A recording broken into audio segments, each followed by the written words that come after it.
श्रीपुष्पदन्त उवाच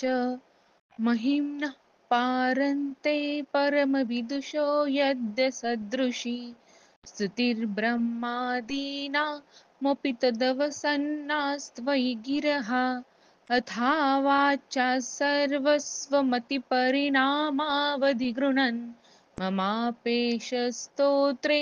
हरनिरपवादः परिकरः अतीतः पन्थानन्तवच महिमा वाङ्मनसयो रतद्व्यावृत्यायं चकितमभिधत्ते श्रुतिरपि स कस्य स्तोतव्यः कतिविधगुणः कस्य विषयः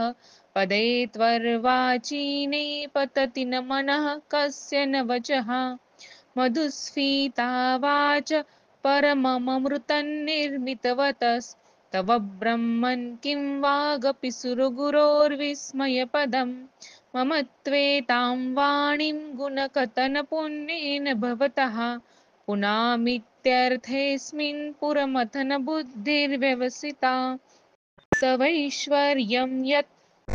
जगदुदय रक्षा प्रलयकृत् त्रयी वस्तु व्यस्तन्त्रिसशु गुणभिन्नासु तनुषु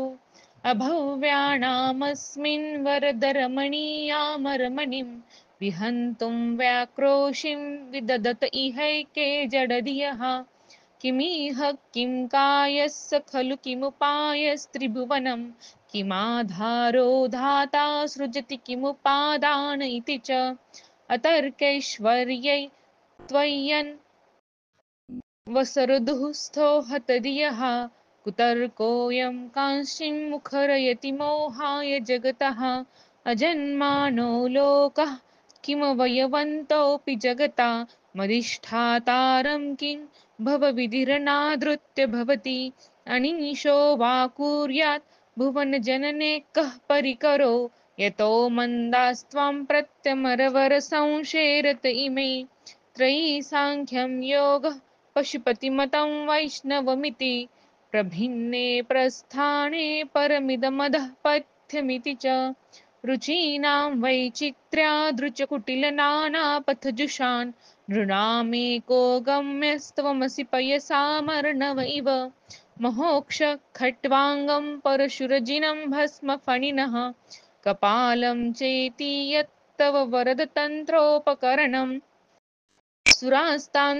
वृद्धिं दधति तु भवद्भ्रूप्रणिहितान् न हि स्वात्मा रामं विषयमृगतृष्णा भ्रमयति ध्रुवं कश्चित् सर्वं सकलमपरस्त्वध्रुवमिदं परो ध्रुव्याध्रुवे जगति गदति व्यस्तविषये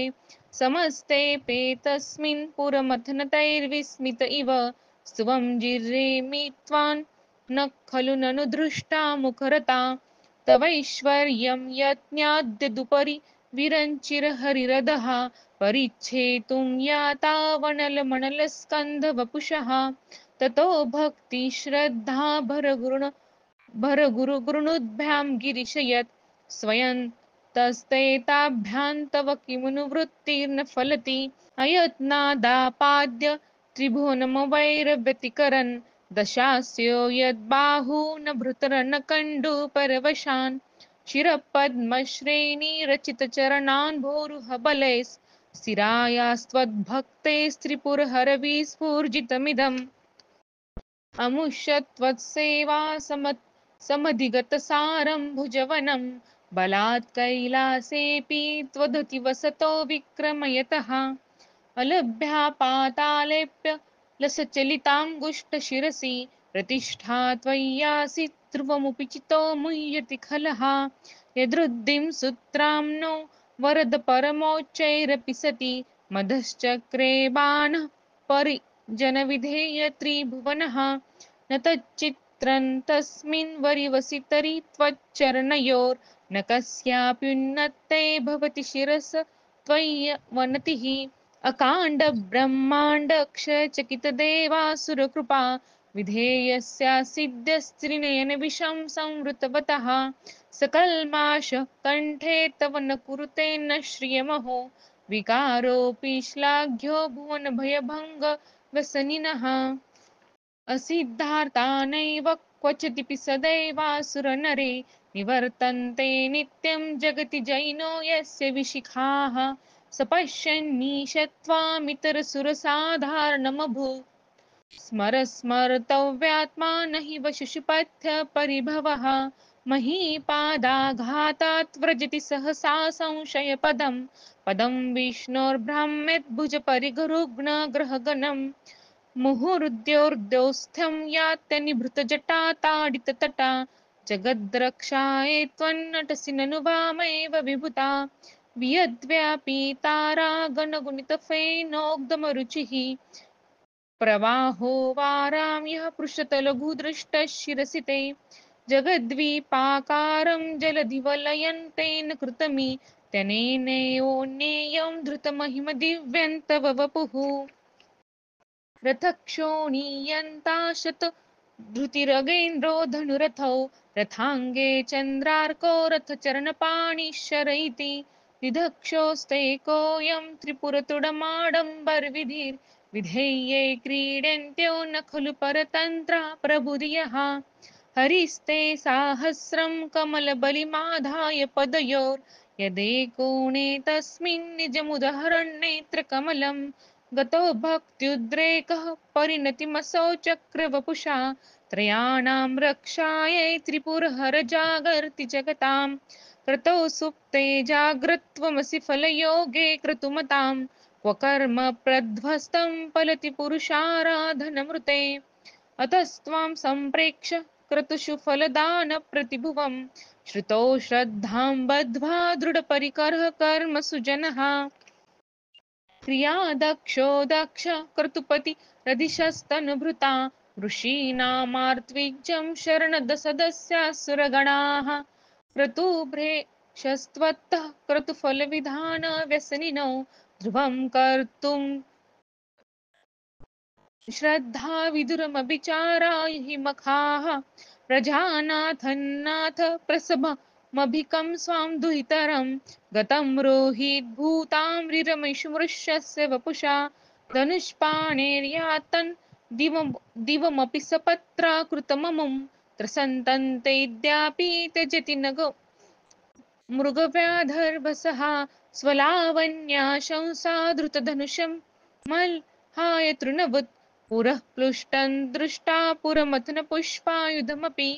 यदि स्त्रैणं देवी यमन्यत देहार्थघटना दवैति त्वामद्धा बत वरदमुग्धा युवतयः श्मशानेष्वा क्रीडा स्मरहरपिशाचा सहचरा श्चिता भस्मालेपसृकरोटिपरिकरः अमङ्गल्यं शीलं तव भवतु नामैवमखिलं तथापि स्मर्तॄणां वरद परमं मङ्गलमसि मनः प्रत्यक्चित्ते सविधमवधायात्तमरुतः प्रवृषद्रोमाणः प्रमदसलीलोत्सङ्गितदृशः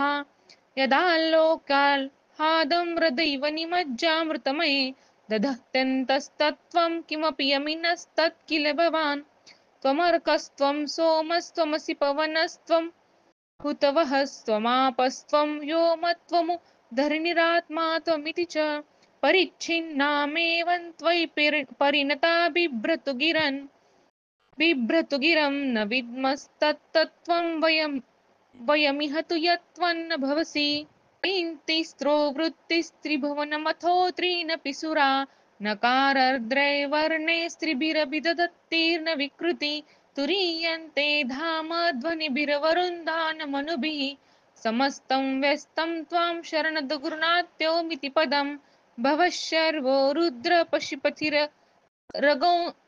पशुपति रथोग्रसः महास्तथा भीमेशानावितीयदभिधानाष्टकमिदम् अमुष्मिन् प्रत्येकं प्रविचरति देवश्रुतिरपि प्रियायास्मे धाम्ने प्रभृतन नमस्योऽस्मि भवते नमो नेदिष्टाय प्रियदवदविष्टाय च नमो नमक्षोदिष्टाय स्मरहरमहिष्टाय च नमः नमो वर्षिष्ठाय त्रिनयनयविष्ठाय च नमो नमः सर्वस्मै ते तदितमिति सर्वाय च नमः बहलरजसे विश्वोत्पत्तौ भवाय नमो नमः प्रबलतमसे तत्संहारे हराय नमो नमः जनसुखकृते सत्त्वोद्रिक्तो मृडाय नमो नमः प्रमहसि पदे निस्त्रे गुण्ये शिवाय नमो नमः कृषिपरिणितिचेतः क्लेशवशं क्वचेदं क्वच तव गुणसीमो लङ्घिनी शश्वदृद्धिः इति चकितममन्दीकृत्य मां भक्तिराधात् वरदचरणयोस्ते वाक्यपुष्पोपहारम् असितगिरिसं स्यात् कज्जलं सिन्धुपात्रे सुरतरवरशाखा पत्रमूर्वी लिखति यदि गृहीत्वा शारदा सार्वकालं तदपि तव गुणानामीश पारन्नयाति असुरसुरमुनीन्द्रे चित्तसैन्द्रमौलेर्ग्रथितगुणमहिम्नो निर्गुणेशैश्वरस्य सकलगणवरिष्ठः पुष्पदन्ताभिधानो रुचिलमवृत्ते स्तोत्रमेतच्चकार अहरहर नवद्यं दुर्जटे स्तोत्रमेतत् पठति परमभक्त्या शुद्धचित्तः पुमानयः स भवति शिवलोके रुद्रतुल्यस्तथात्र प्रचुरत धनायुः पुत्रवान् कीर्तिमांश महेशान्नापरो देवो महिम्नो नापरा स्तुतिः अघोरान्नापरो मन्त्रो नास्ति तत्त्वं गुरो परं दीक्षादानं तपस्तीर्थं ज्ञानं यागादिका क्रियाः महिम्नस्तव पाठस्य कलां नार्हन्ति षोडशीं कुसुमदशनुनामा सर्वगन्धर्वराजः शुशुशशिधरमौलेर्देवदेवस्य दासः स खलु निजमहिम्नो भ्रष्टेवास्य रोषात् स्तवनमिदमकार्षीत् दिव्यं महिम्नः सुरवरमुनिपूज्यं स्वर्गमोक्षैकहेतुं पठति यति मनुष्य प्राञ्जलिर्नान्यचेताः व्रजति शिवसमीपं किन्नरैस्तूयमानस्तवनमिदममोघं पुष्पदन्तः प्रणीतम् आसमाप्तमिदं स्तोत्रं पुण्यं गन्धर्वभाषितम् अनौपम्यं मनोहारि शिवमीश्वरवर्णनम् इत्येषा वाङ्मयी पूजा श्रीमच्छङ्करपादयोः अर्पिता तेन देवेश प्रीयतां मे सदाशिवः तव तत्त्वन्न जानामि कीदृशोऽसि महेश्वर यादृशोऽसि महादेव तादृशाय नमो नमः एककालं द्विकालं वा त्रिकालं यः पठेन्नरः सर्वपापविनिर्मुक्तः शिवलोके महीयते श्रीपुष्पदन्तमुखपङ्कजनिर्गतेन स्तोत्रेण किल्बिषहरेण हरप्रियेण कण्ठस्थितेन पठितेन समाहितेन सुप्रीणितो भवति भूतपतिर्महेशः पार्वतीपते हर हर महादेव भारत माता की जय।